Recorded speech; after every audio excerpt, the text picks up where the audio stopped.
আসসালামু আলাইকুম। এটি টাঙ্গুয়ার হাওর এবং এই হাওরটি বেশ বড়, আর এখানে পানি আসা শুরু করছে মাত্র।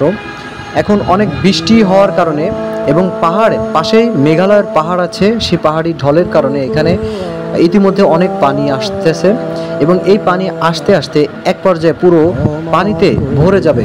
দেখা যাচ্ছে ওই যে পাহাড়গুলো দেখা যাচ্ছে, ওই পাহাড়গুলোই হচ্ছে মেঘালয় ভারতের পাহাড় এবং এই পাহাড় ঘেঁষেই এই টাঙ্গুয়ার হাওরটি অবস্থিত এবং এটি হচ্ছে সুনামগঞ্জ জেলার তাহিরপুর উপজেলায় অবস্থিত এবং এই হাওরের পাশেই রয়েছে নীলাদ্রি। দেখেন ওই দূর প্রান্তে দেখা যাচ্ছে সাদা সাদা কি যেন একটা আলো, অর্থাৎ এখান থেকে যখন সূর্যটা ডুবে যায় তখন মনে হয় যে আসলে আপনি সূর্য অস্তমিত দেখতে পারতেছেন, অর্থাৎ এখানে সূর্যটাকে খুব সুন্দরভাবে উপভোগ করতে পারবেন।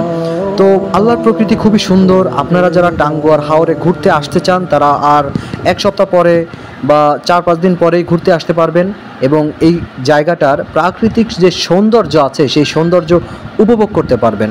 তো আপনারা যারা এখানে ঘুরতে আসতে চাচ্ছেন তারা চলে আসবেন ইনশাআল্লাহ প্রাকৃতিক সৌন্দর্য নেওয়ার জন্য। ধন্যবাদ সবাইকে।